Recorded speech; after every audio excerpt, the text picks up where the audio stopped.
In a world of complex and overwhelming challenges, the Inspirational Insights podcast provides a shift in perspective. Dive into the minds of brilliant thinkers, creatives, and edge-riding leaders who have adapted their thinking and leadership practices to match today's perplexing challenges. Your host, Donna Jones, leads captivating conversations with trailblazers from diverse fields who have transcended tough and complex conditions to contribute to a healthier world. Can we collectively break old habits to reinvent the human work-earth relationship and support the vitality and diversity of all life? Harnessing agility, embracing possibilities. Welcome to the journey. In the last episode, I was speaking with Liliya Sayvch about her experience as a refugee from Ukraine. These stories are important today because we face complex issues. The world is very volatile in terms of how things are unfolding, and it calls upon everyone to really ramp up a skill set to work with uncertainty to much higher levels. In this episode, we are focusing on a conversation in particular with Ihor Kozlovsky, who was participant on an expert panel that Liliya Sayvch, who you heard from in my last episode, had organized for July the 4th of 2023. I heard three things that Ihor said in his talk that are universal in terms of how and what people can do to improve their own mental and emotional health, to really move through very difficult circumstances and come out better for it, come out more wise, certainly, and also with a skill set that you can use in any environment, whether you're in business as a leader or whether you are simply navigating some really difficult spots in life. You can use these skills, this way of moving through things. You're listening to the Inspirational Insights podcast. I'm your host. My name is Donna Jones.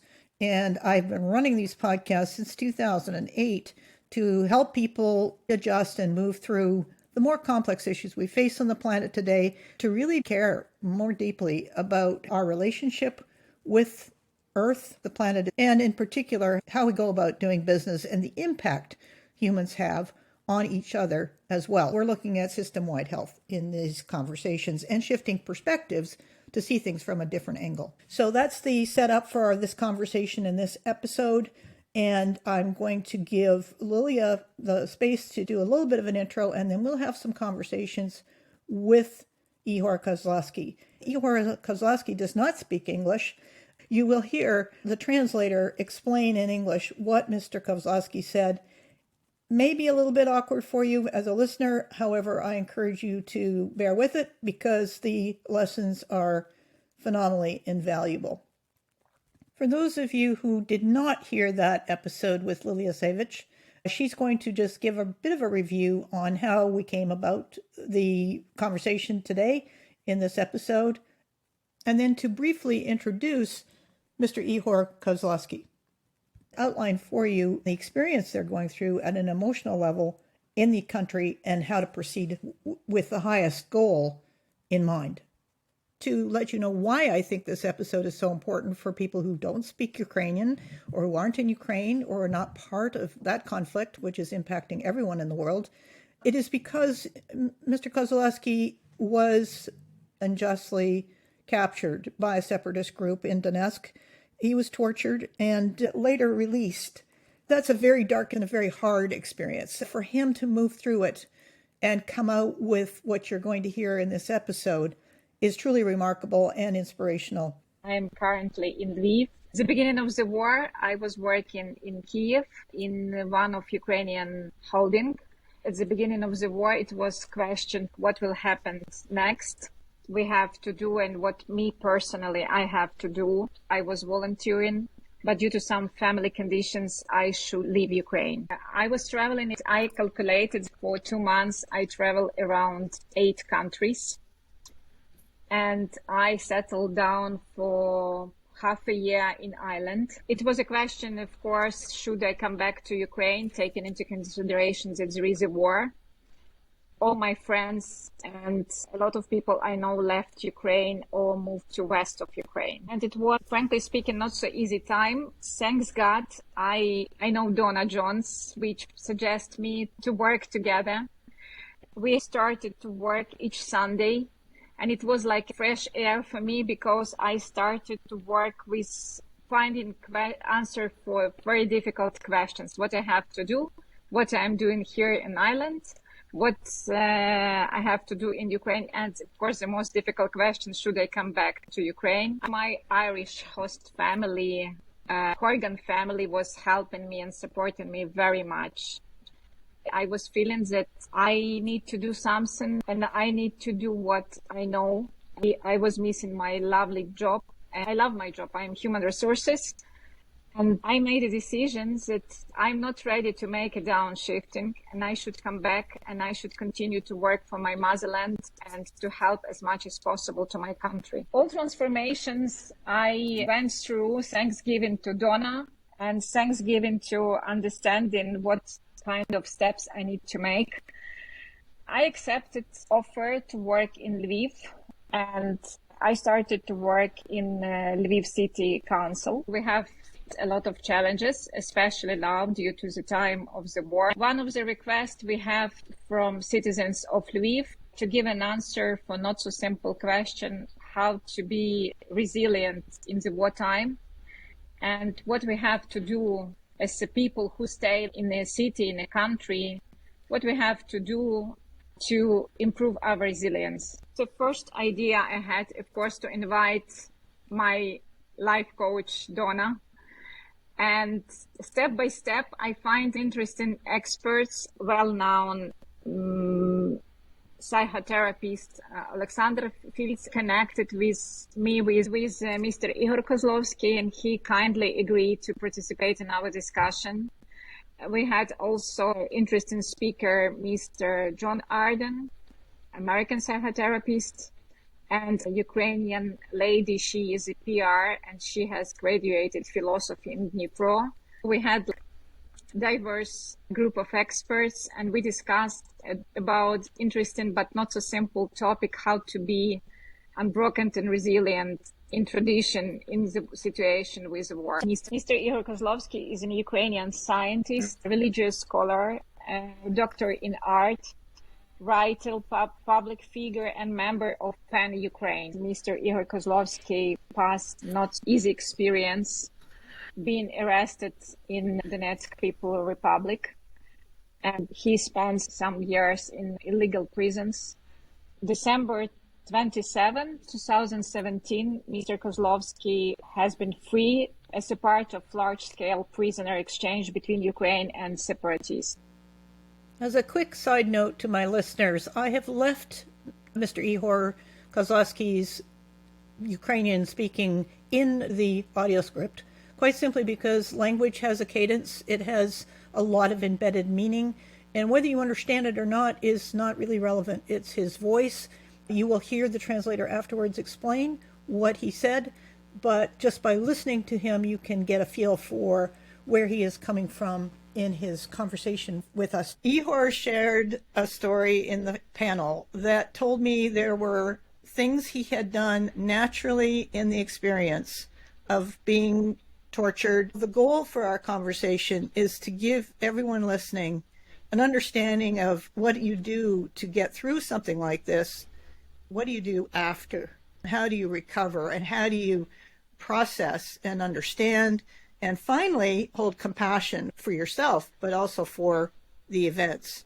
I'm going to start by naming the three things that I heard Ihor say in the expert panel that were absolutely brilliant. You asked the question, while being tortured and in jail, why are they doing this? And the answer that you gave in the panel discussion was to take away my human dignity. Once you realize and recognize their motivation, their actions no longer have any power over you. Secondly, you made it through your experience in jail by writing poetry, which is absolutely intuitively brilliant. expression. You need to express the emotional angst of it all. That emotional energy needs to come out, because otherwise it goes in. I'm speaking of this in purely energetic forms, not using psychology or all of the other disciplines that explain depression using brain and chemical imbalances. It's strictly energetically what happens to the kind of dark emotions that surface when you're in those experiences, that try to make sense of what's going on in your experience, and where does that go.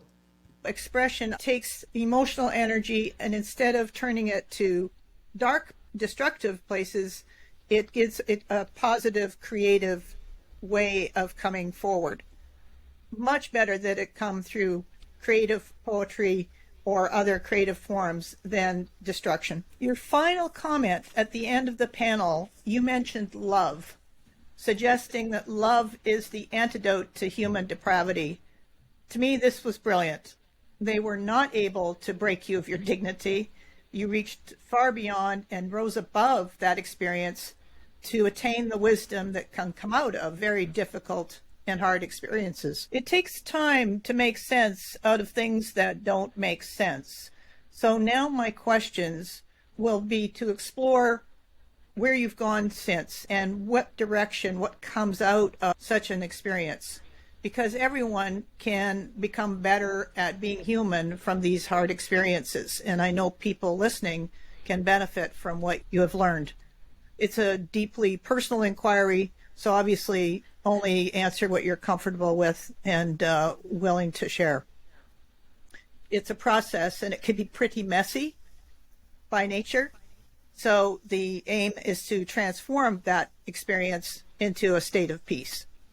How have you made sense of what makes no sense? Looking back on it now, how have you processed that experience? Що я хотів сказати, а це головне в будь-якому спілкуванні, це головне почути, не тільки слухати, але і чути. Це говорить про те, що ви дійсно висококваліфікована особистість, яка налаштована на те, щоб чути іншого. Thank you for these very important questions. And the questions you're asking attest to the fact that you really heard what I was saying. It means that you listened really well and you really understood what I tried to say. In any sort of conversation, communication process, it's very important to have the skill of listening. And you have it, and that means that you hold really high qualifications as an expert in your field, and really you are very attuned to others, to listening to others, being able to hear them. І відповідаючи на ваше питання, я повинен згадати, що кожен з нас – це проект під назвою «Я». Тобто ми є проект, який покликані втілити в цьому житті. Тобто ми є процес реалізації проекту. А це означає, що для нас головним є якраз як біосоціальних істот, тому що у нас дуже така потужна частина нашого біологічного виміру з емоціями, з реакціями, але ж ми покликані бути людьми, тому саме цей людський вимір є головним нашим завданням в реалізації нашого буття тут на землі. I would say that each of us is a project. Each of us is a project that we can entitle our self. That's our goal. We are actually all trying to bring this project to life. So you could say that our life is this process of realizing, of implementing this project. And because we are biosocial beings by nature, this part means that we have those very strong emotions and reactions that we manifest. So this part plays a very important role in our life. But our main goal is to try and be human. We have to be human. This is the most important aspect in this process that we are trying to realize here on this earth, on this planet. І тому, як процесу, який усвідомлює свою невипадковість тут на землі, я повинен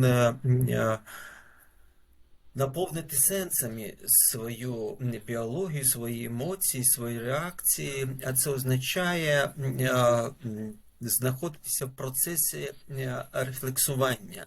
Навіть під час катувань я намагався не втратити саме оцей процес рефлексування для того, щоб задавати собі і світу питання, тому що будь-який процес, пов'язаний з мисленням, з когнітивним процесом, це насамперед правильно задавати питання.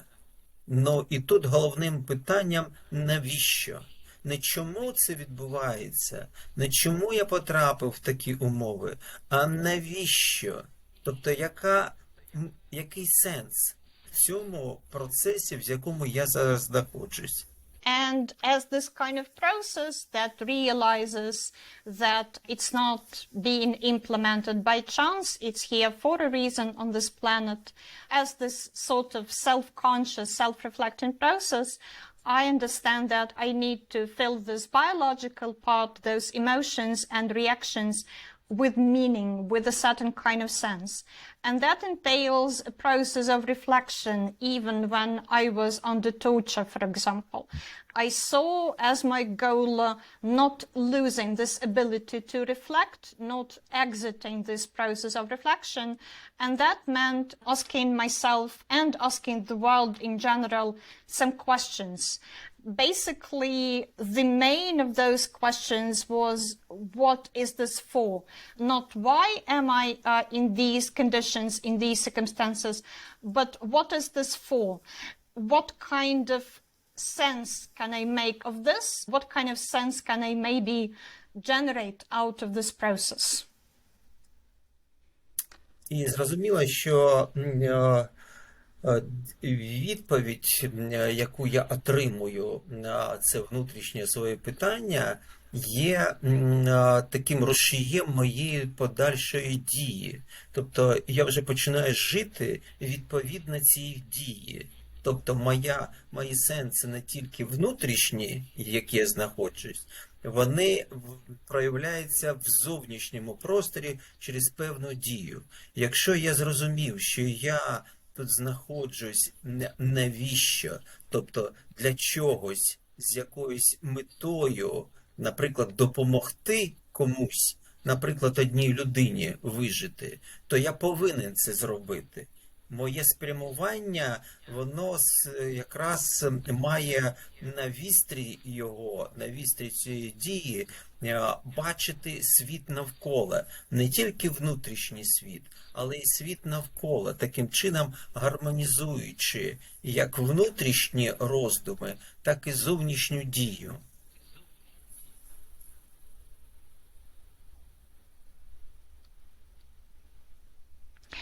And so it became clear to me that the answer I get to these internal questions, to this process of internal questioning, they trigger or they motivate my next actions. And then you live according to what you decide and according to the actions you decide to implement. It's like this internal meaning is also manifested in the outer world, in the world outside myself, through a certain action. So my thinking was, if I'm here with a certain goal, if my being here has a certain sense, and this is, for example, to help someone else, one other person to survive this, then I understand that I need to survive. I have to survive. It's like at the peak where those two aspects overlap, you look beyond yourself, you look into the world. And so you bring into harmony your internal reflections, internal questioning, and this external outside action, which is the result. І це не був абстрактне розуміння сенсу. У цього поняття є ім'я, тобто певна назва. Для мене сенс – це любов в будь-яких проявах. Тому що це є якраз та живільна сила, яка дозволяє людині не просто виживати, а повноцінно жити, навіть в умовах катастрофічної реальності. І я, як ви пам'ятаєте, під час нашої дискусії сформулював це у вигляді, що я є боржником любові, тобто боржником свого сенсу під назвою любов. And for me, this is not simply something abstract, this abstract understanding of, let's say, what the sense is. For me, it has a very specific, concrete meaning and name. This sense for me is love in whatever form this love manifests itself in. And I see it as this life-giving, vital force, which helps people not only to survive, but also to live as full a life as possible, even in the conditions of a catastrophe. And as you probably remember, I actually said during this panel discussion that I see myself as someone who owes a debt to this love. And the debt is this actual feeling of a sense, a meaning in my life.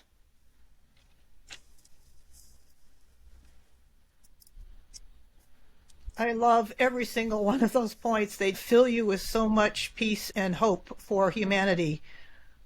Second question. What kind of dark emotions still stay in your mind, and what can they teach in terms of learning or insight? Я розумію, про що ви говорите. Людині притаманно переживати різні емоції. Це може бути тривога, це може страх, роздратування, можливо, прояви того, що ми називаємо ненависть. Такі моменти, вони є в житті будь-якої здорової людини. Це нормальні процеси. Але для мене важливо їх правильно називати. І оце мистецтво правильно називати, це означає, що я включаю іншу оптику. Я не просто говорю, що я переживаю зараз роздратування. Я задаю собі питання, навіщо я буду так реагувати? Тобто, що це за емоція зараз йде?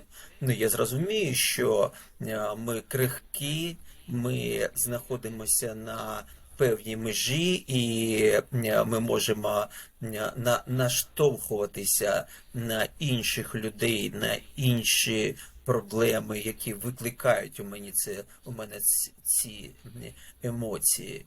От для мене важливо правильно їх називати і правильно з ними працювати.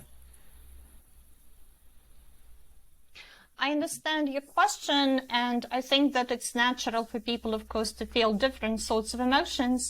Some of them are emotions, feelings like anxiety, fear, or irritability, or hate in different forms that hate takes. And this happens to anyone. This can be seen in any life and every life. These are normal things, normal processes. But what's important for me is to find a correct name for them. And this art presupposes taking a different perspective, opting for a slightly different lens. And this is not simply realizing what kind of feeling you are experiencing right now. Let's say this is being irritated with someone or something. This means that I also ask myself a question. What am I feeling this for? Why is this feeling here in me? Why am I feeling that? And I do understand that we are all of us in a fragile state and very often on edge. We encounter very often those things, problems, people that gives rise to emotions of this kind. But for me, the important thing, as mentioned, is to name them, give them their proper, correct name, and also to be able to process them properly. Я можу навести приклад. Зараз, ви знаєте, війна, люди переживають різні емоції. Ми говоримо про те, що наші воїни там на фронті стикаються зі смертю, з ворогом, зруйновані міста, є загиблі їх побратими. І дуже часто можна почути, що їми рухає ненависть. Я заперечую. Говорю, що ні, навпаки, їми рухає любов. Чому? Тому що вони пішли на фронт і захищають свою любов. Вони захищають свою землю, вони захищають своїх рідних, батьків, дружин, дітей, вони захищають свою свободу, тобто вони захищають те, що вони люблять. І якщо б була тільки виключно ненависть, вона би спалила їх, а любов дає їм сили не тільки рухатися на полі бою і зустрічати смерть, страждання достойно, гідно і перемагати також. Тому що перемогти ми можемо тільки використовуючи силу любові, а не силу ненависті. I will give you an example, perhaps. As you know, we are now living through the war, which brings many different emotions up in people. Our soldiers fighting at the front line are confronting death and their enemy and the ruined cities and towns on everyday basis. And they also see their dying and dead comrades. It's said very often that what helps them to move forward, what propels those soldiers, is hatred, to which I say no. This is not hatred that makes them move forward. This is love. Because they went there, they went to the front line, they are at war right now to protect love and what they love, to protect their land, their close people, relatives, spouses, and actually to protect their freedom itself. So they are there to fight for what they love, to protect it. And if they felt just hatred, if it was only hatred that motivated them, this hatred would have burned them completely. But instead, they feel love, and this love gives them the strength to move forward. And not just to move forward on the battlefront, on the field of battle, and to encounter with dignity the suffering that they have to go through and everything that they have to go through. But also it gives them the strength to win, because we can only win, we can only triumph through love. І я наведу такий приклад у вигляді притчі. Ну, це не притча, це реальна історія. Я її дуже люблю. Це пов'язано з однією суфійською святою, Рабія її звали. І одного разу Рабію запитали, чи є в неї ненависть до Ібліса, до шайтана, тобто до диявола. І вона відповіла, що моє серце так наповнене любов'ю до Всевишнього, що там немає місця для ненависті до Ібліса. Якщо б там була хоча б маленька частина ненависті до Ібліса, тоді б я недостатньо би любила Всевишнього. To illustrate this, I would also like to share a parable with you, which is actually a real story, I believe, and I love it very much. It's about a Sufi saint whose name is Rabia. She was once asked a question, and the question was, do you hate Iblis, do you hate the devil? To which she replied, my heart is so overflowing with the love for the Almighty that there is no place there for any kind of hate towards the devil. If there was a corner, a place in my heart, in my soul filled with hate of the devil, that would mean that I don't have enough love for God, for the Almighty. I'd like to jump off of that answer, Ihor, because there is a place when you're in dark places, surrounded by people that are involved in their aggression and their violence and fear, where it is possible to slide into the same level of human depravity, the book banning, things that reject what we think we hate.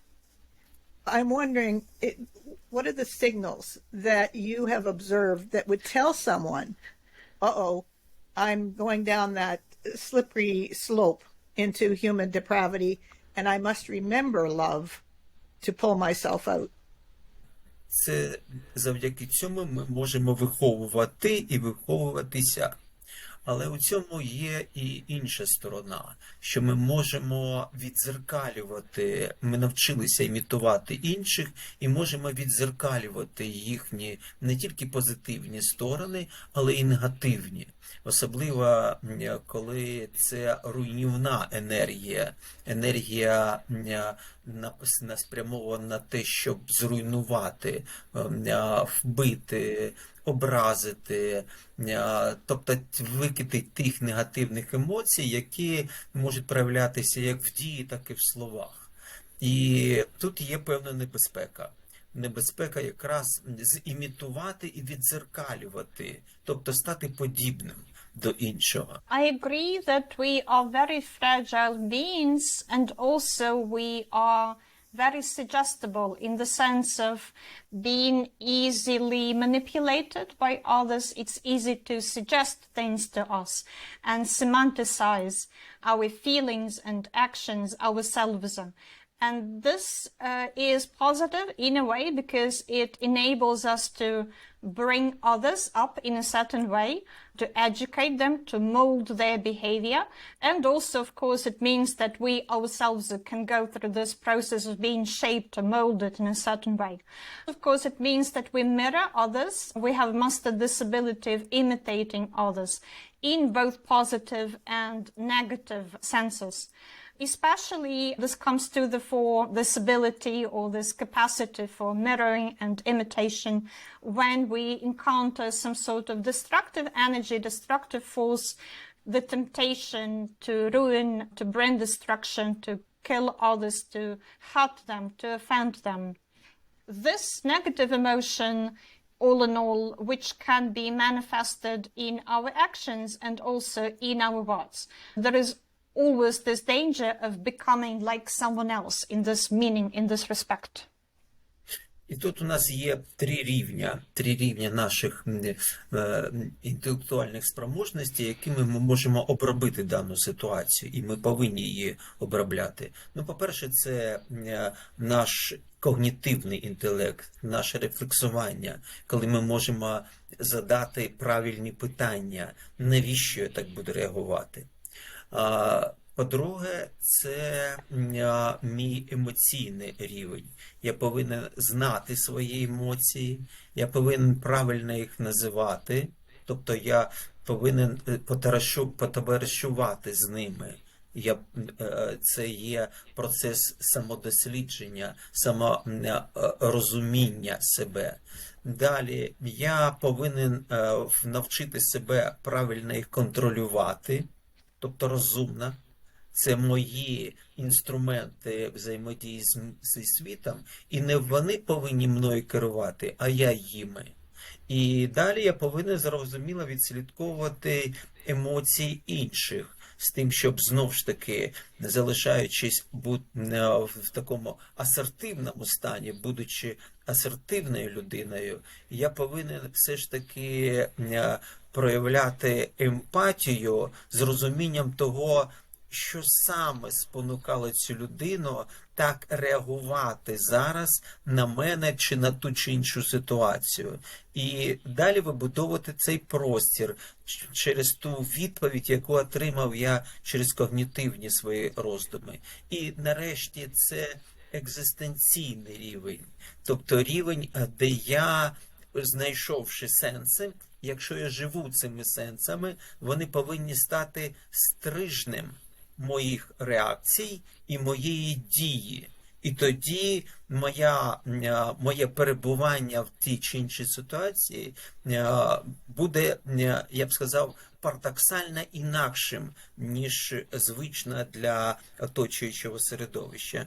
So I think that there are three levels of our general intellectual human capacity that can help us to process situations like these. First of all, there is the purely intellectual, cognitive level, which presupposes that I ask myself all the right questions, like why am I reacting like this to a situation like that? Secondly, there is the emotional level, which means that I find the correct name for the emotion that I'm experiencing right now, and I apply this name to it, and so I understand it better. I make friends with my emotions, I really understand them. So this is the process of self-understanding, self-exploration on this emotional level. And then I also learn to control those emotions. I master them. I see them as tools that I'm given in order to communicate and interact with the world. And I should be the master of those tools, of those emotions, not vice versa. They should not be my master. Then that leads us to trying to observe and understand the emotions of others. And that means that while I remain assertive as a human being, as a person, I also have enough empathy to look at other people and understand what made them react the way they reacted to me or to something that's happening around me, around them.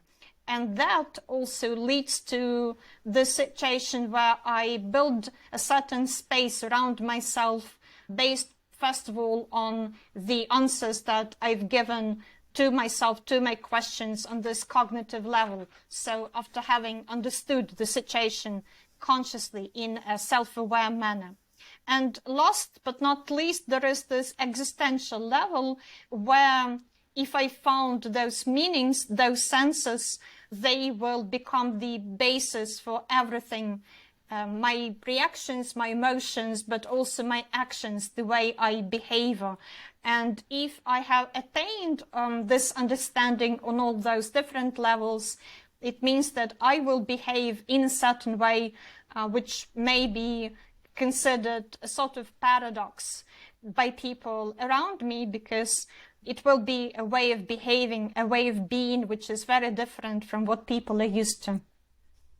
І тут я би ще додав такий момент, що, якщо пам'ятаєте, в свій час Перлс сказав, що характер – це різновид неврозу.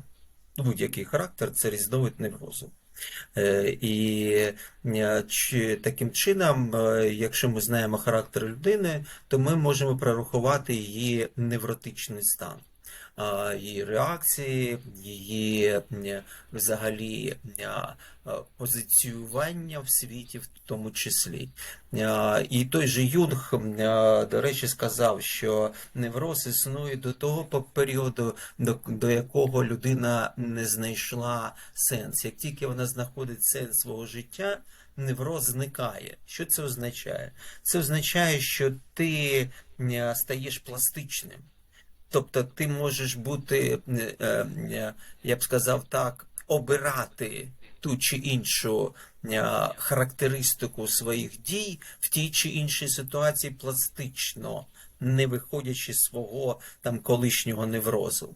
І потрапляючи в полоні в ту чи іншу камеру, мене кидали і до карних злочинців, і до бойовиків, і, зрозуміло, це робилося для того, щоб створити конфліктну ситуацію з тим, щоб вони могли впливати на мене.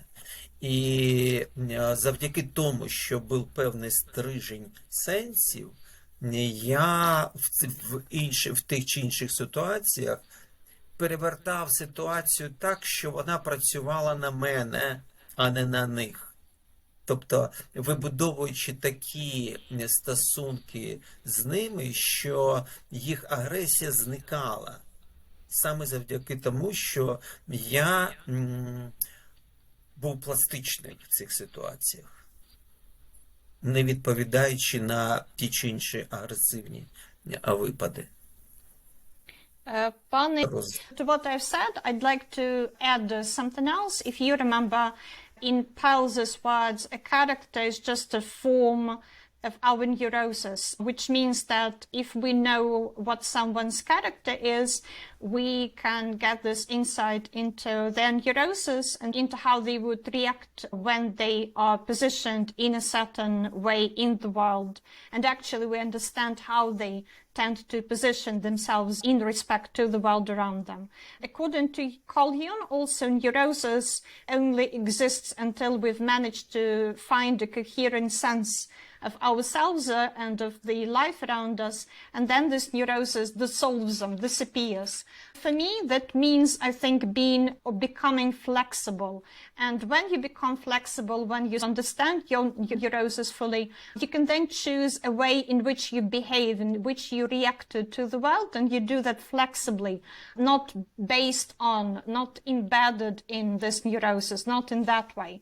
When I was in captivity and when they threw me into different cells, into a cell where the criminal, for example, where the criminals were held, or into a cell with separatist fighters, they did that, my captors, to create conflicts, to see how the people around me would influence me. Because I had this fulcrum, this basis of senses, of meanings that helped me to withstand. It meant that all those situations that could potentially become conflicts, I transformed in such a way that they became favorable to me. So the aggression which people hoped to create actually disappeared because of the way I reacted to the situation into which I was placed, because of the way I was flexible in my responses to this situation, flexible in the way I responded, or rather didn't respond, to any aggressive overture which was aimed at me. So much there for people who are going through difficult times to remember that context shapes your behavior, and it is your consciousness that decides what behavior you choose, how you decide to respond to it. Recognizing that we are all interconnected and live on one planet, just one, what can your experience teach humanity about being compassionate toward each other? I'd like to expand the scope of what you've just said to how we live together on one single planet. Ну, по-перше, ми покликані бути людьми. Це головне. Тому що коли ми говоримо про людяність, тут треба зрозуміти, що піклування про людину – це не тільки піклування про її зовнішньо, ну, наприклад, там тіло, її комфорт, який її оточує, її потреби, які вона повинна задовольняти. Це насамперед робити зусилля, щоб людство зростало в розумінні своєї відповідальності і за всіх, тобто за все людство, і за екологію, яка нас оточує, і взагалі за планету. Тобто це певний рівень планетарного мислення. І для цього треба зростати, тобто дорослішати. І ми повинні бути тими, хто розуміє, що таке є учень любові. Ми не досконалі в любові, це так. І це є певний виклик. Ми можемо говорити дуже багато про любов, але ж не треба забувати, що любов – це не тільки і не стільки почуття, скільки конкретні дії. Це певний процес зміни людства, в тому числі по законам любові, по тим законам, які є фундаментальними взагалі для життя. І життя продовжується заради любові, життя наповнюється сенсом саме любов'ю.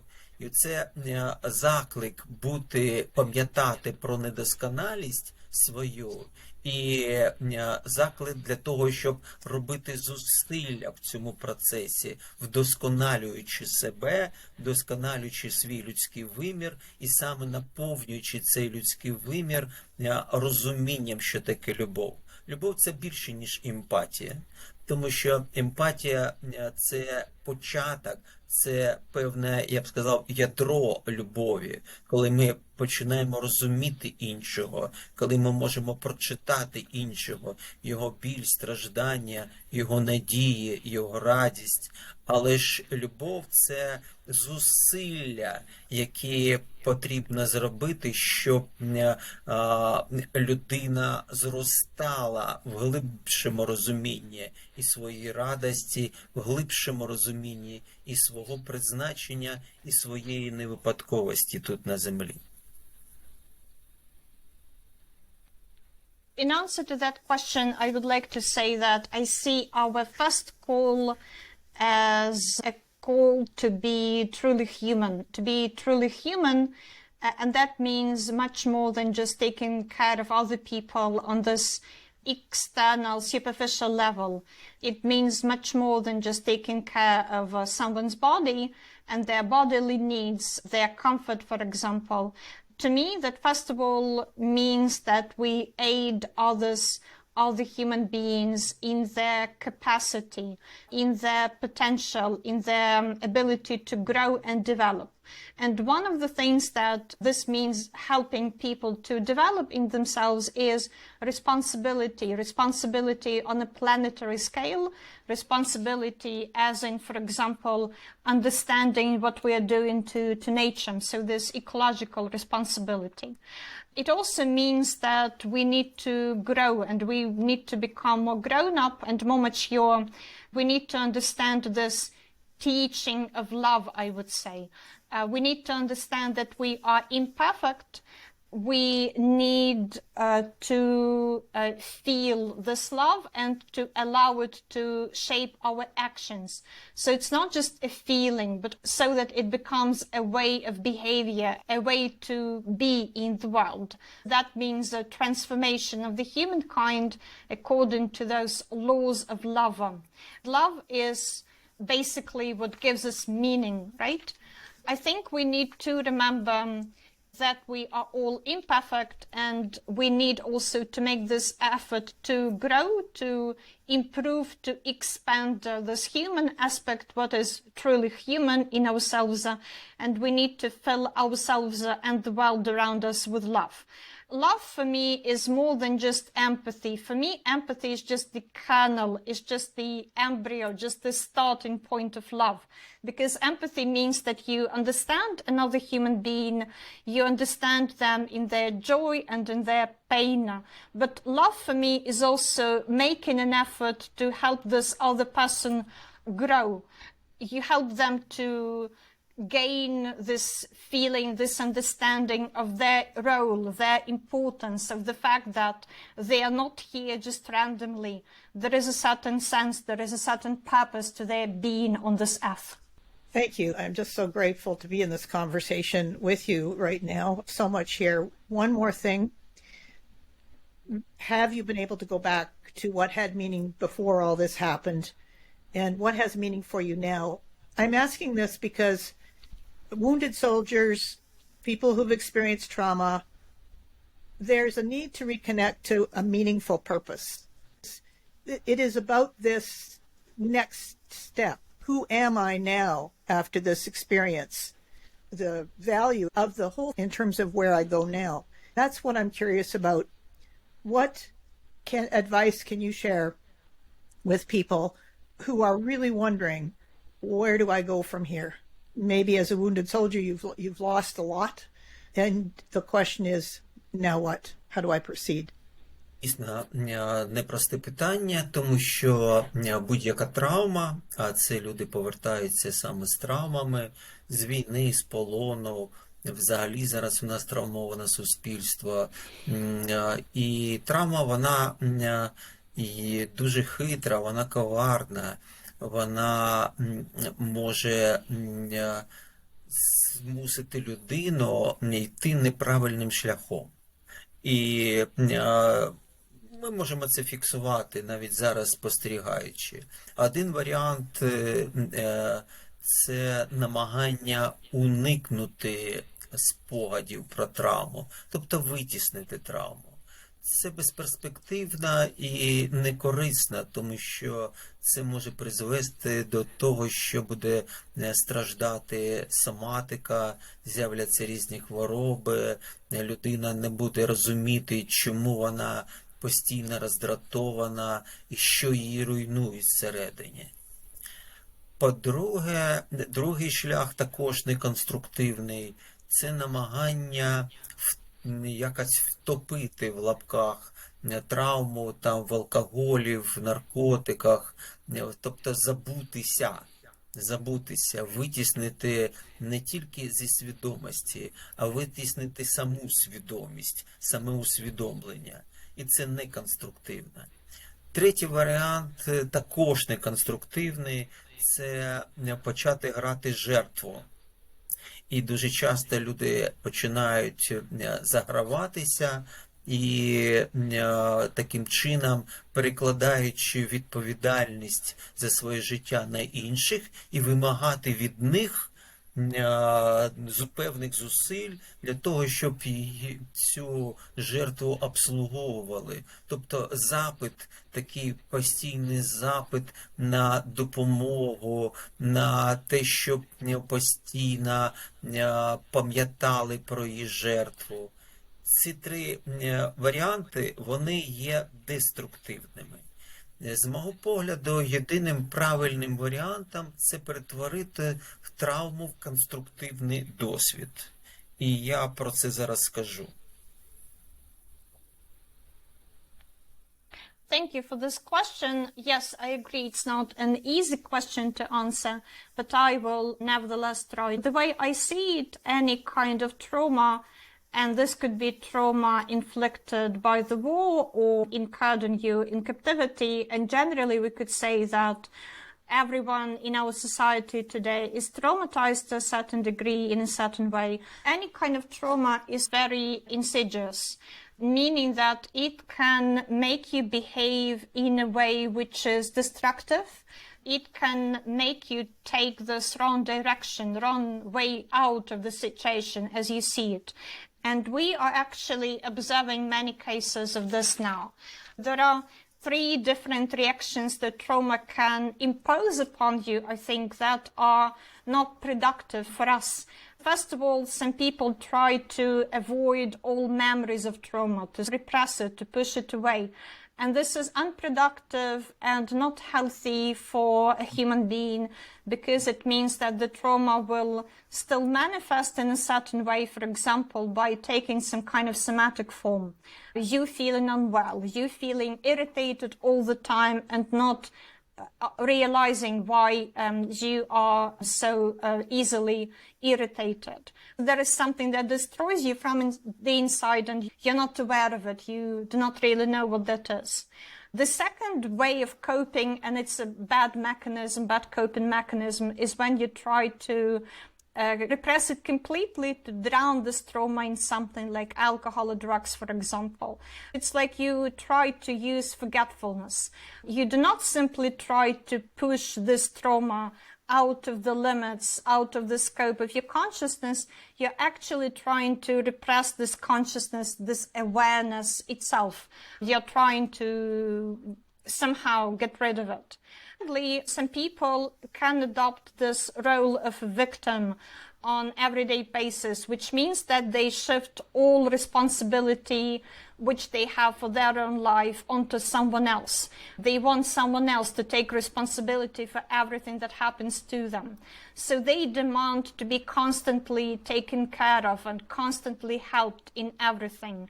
They want other people all the time to remember about the trauma they went through and they remind them about it. I see those three ways of behavior as destructive. The only right way forward for me is turning your trauma into a constructive experience. And I'll explain shortly what I mean by that. І ми повинні розуміти, що будь-які наші переживання, ті чи інші ситуації, в яких ми потрапляємо, це ще не є досвід. Досвід стає досвідом тільки після того, як ми його усвідомлюємо. Це важливий момент. І оце перетворення травми в досвід, а дуже багато людей пройде через різні випробовування, але не зможе набути досвіду. Чому? Тому що не вміють працювати з травмою, з ситуацією, з катастрофою. Це означає, що для того, щоб стати людиною, яка опрацювала травму, для цього треба дорослішання. Чим відрізняється доросла людина від інфантильної? Тим, що вона усвідомлює і бере відповідальність. Інфантильна людина не усвідомлює і не бере відповідальності. Оці три шляхи деструктивні – це шляхи інфантильної людини, яка не хоче брати відповідальність за досвід. Тому важливо усвідомити травму, вивести її на рівень свідомості, вербалізувати, тобто подивитися на цю травму, вербалізовану травму, як спостерігач, і накреслити шляхи, які дозволять вивести травму на периферію і працювати вже над використовуючи цю травму як добрива для зростання. І травма, як не дивно, буде вже працювати не деструктивно, а конструктивно, даючи можливість людині зростати і як людина, і як духовна істота. І для цього не тільки ті три спроможності, про які я говорив, і когнітивні спроможності, емоційні, інтелекти, екзистенційні. Важливо пам'ятати про соціальний інтелект, тобто відповідальність повинна розповсюджуватися не тільки на тебе, не тільки на твій досвід, а твій досвід повинен працювати на загал, на свою родину, на спільноту, яка тебе оточує, на твою націю, можливо, на всю планету. Тобто ти повинен стати добривом для зростання і інших також. Це соціальний рівень, соціальний інтелект. Творчий інтелект повинен працювати. Ти повинен творчо підходити взагалі для того, щоб змінити світ. Тобто твої зусилля для того, щоб дати щось світові, щоб світ став хоча б на трошки більше, я б сказав, людяним, більше дорослим і більше відповідальним. І, зрозуміло, ти повинен не забувати і про своє тіло. Ти повинен тіло наповнювати сенсами, і твоє тіло – це інструмент перебування в цьому всесвіті. І цей інструмент потрібно не тільки зберігати, а й розвивати. Тобто давати йому ті чи інші, я б сказав, завдання для того, щоб це тіло було продуктивним, щоб воно давало тобі енергію, щоб ти цю енергію міг використовувати для свого зростання, для зростання себе як особистості, для дорослішання себе і для допомоги іншим.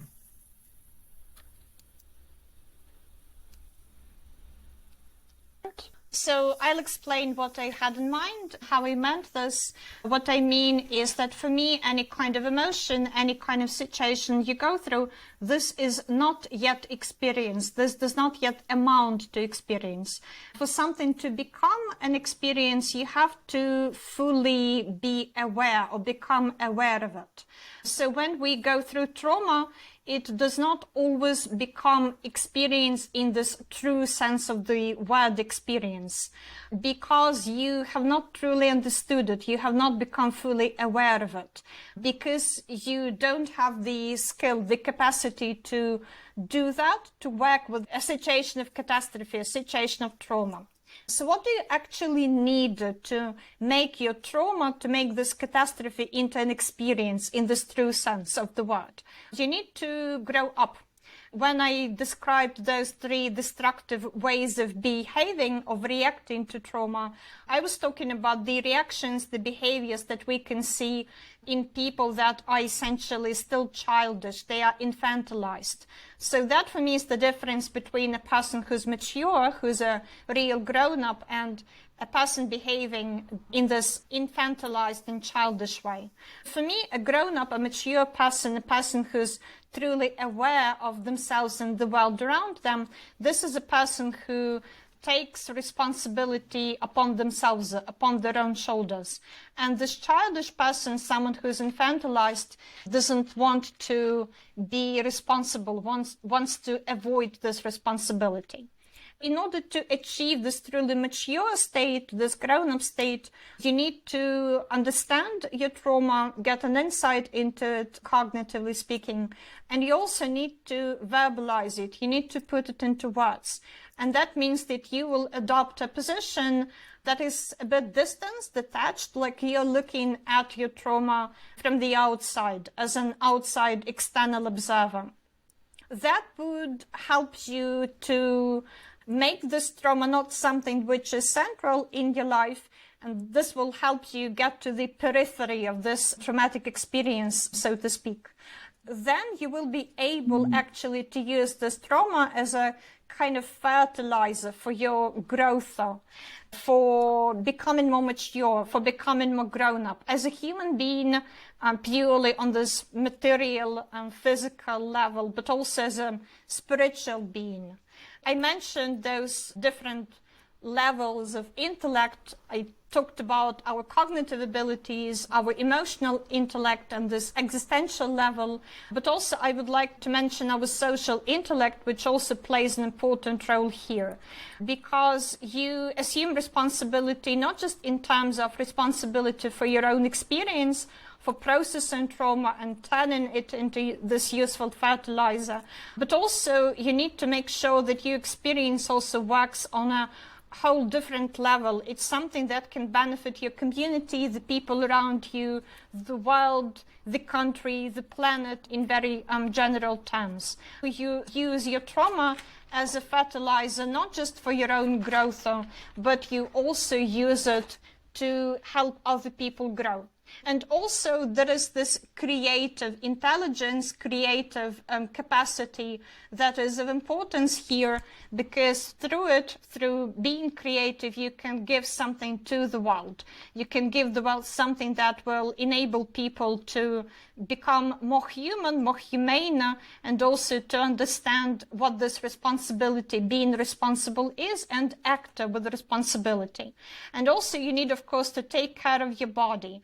And that means that you fill it with a certain kind of sense, with a certain meaning. And you understand that this is an instrument which enables you to be here in this world, in this universe, to inhabit this existence. So you need to, of course, take care of your body, but also you need to evolve it so that it becomes more productive, and it gives you the ability to grow and also to help others grow, to help others evolve.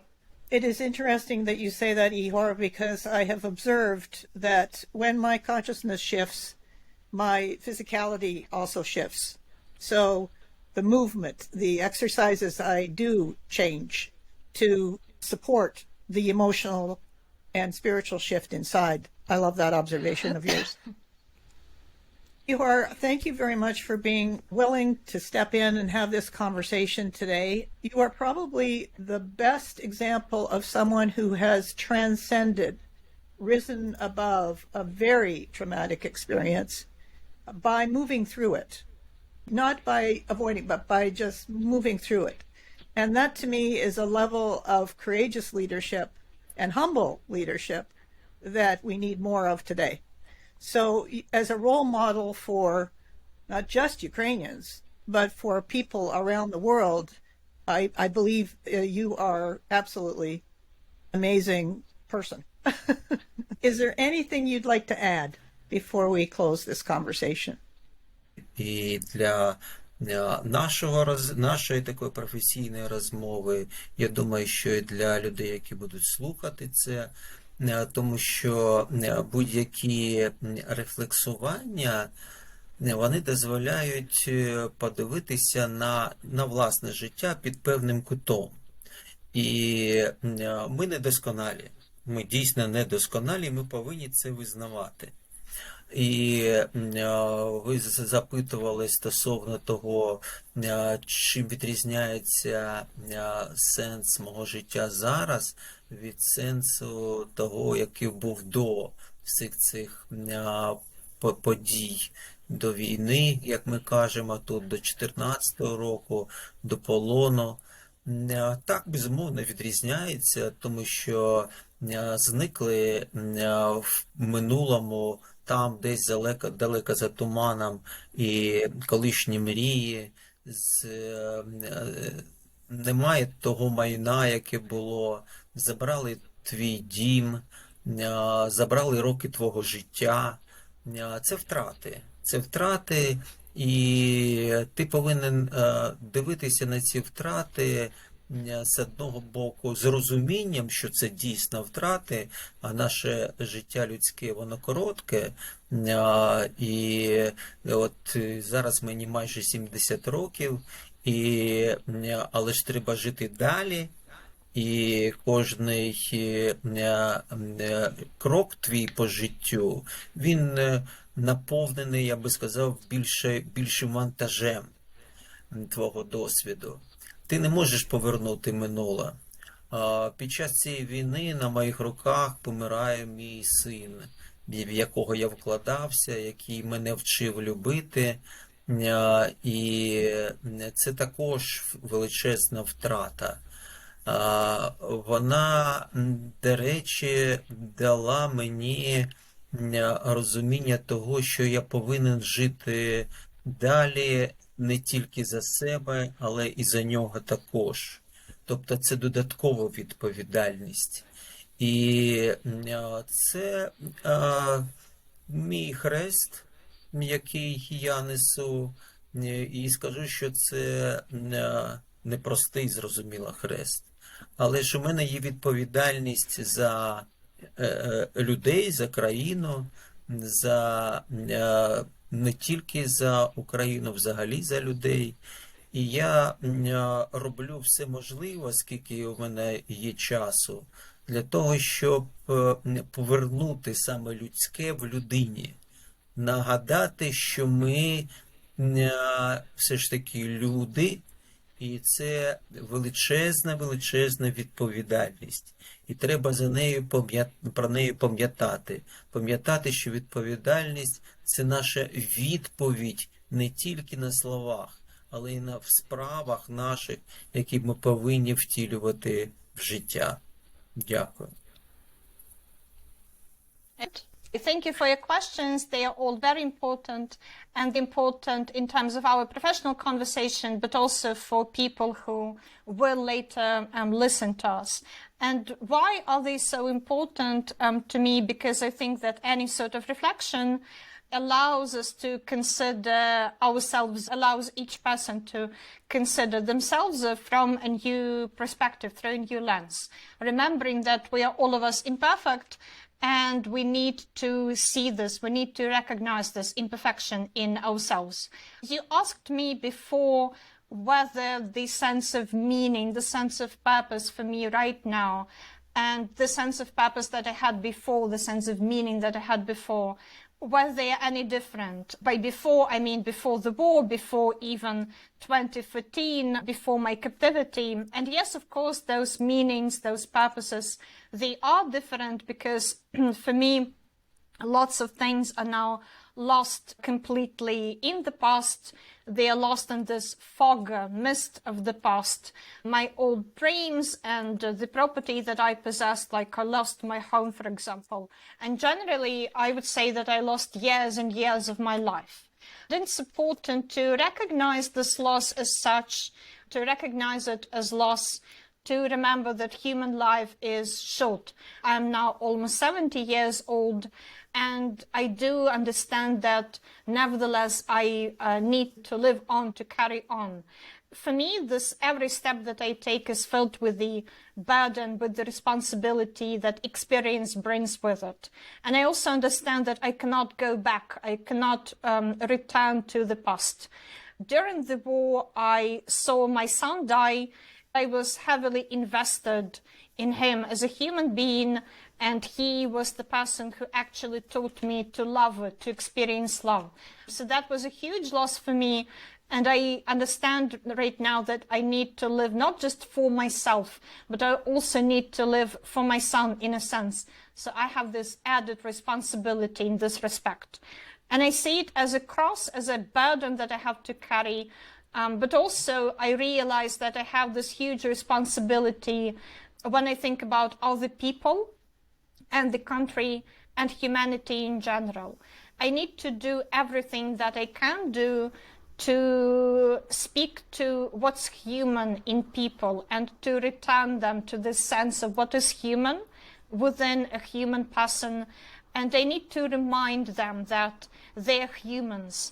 I see this as a huge responsibility, and I also see this as the answer we can give to what we encounter, the answer that is manifested not only through what we say, but also through what we do, through our actions. Indeed. Absolutely inspiring. Thank you very much. Olesia, we couldn't do this without you. Thank you for your brilliant transferring of the language. I am very grateful for Olesia to help us out. Leadership looks different today. It's not superficial. It is that deeper dive into what makes us human and sets us apart from AI, robots, and a whole lot of other things that separate us from our capability and creative talent. This particular conversation with Ihor was important to me, along with the tremendous support from Liliya in bringing it to you. It was important to me because it is the epitome of what leadership can do today to change the superficiality that we rely on, the just get it done approach, to reaching out with greater compassion, greater understanding, more curiosity in the face of fear, and really start to work with reality in a very different way.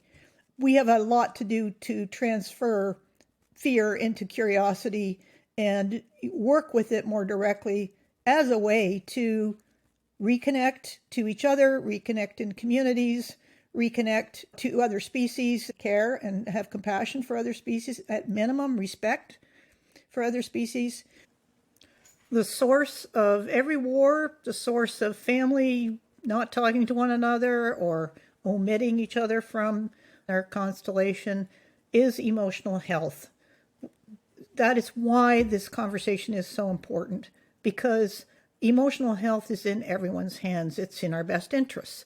And if we are going to move from a what's in it for me consciousness to something that is more unifying across the planet, considering we only live on one, then emotional health is the simplest form of investment that anyone can make.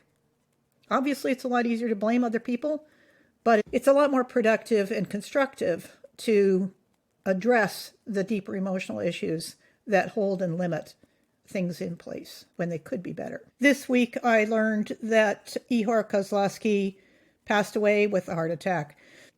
That makes it even more important that the conversation we had here makes a difference to people listening to it. So I'm going to invite you to share it with someone you feel will need some insight, how to work with yourself more directly so that we can all effectively become adults, to quote Mr. Kozlovsky.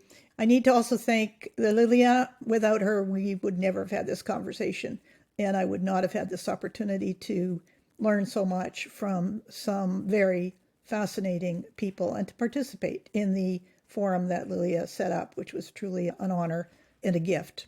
So I think this is the journey that we're on for leaders today, and I truly hope that you've pulled valuable insights and wisdom from the conversation between Liliya and Ihor to draw on for yourself and for your own lives and for your own process and decisions. My name is Donna Jones. You can support this podcast by dropping something in the tips jar that's in the show notes or subscribe. Thanks for joining me.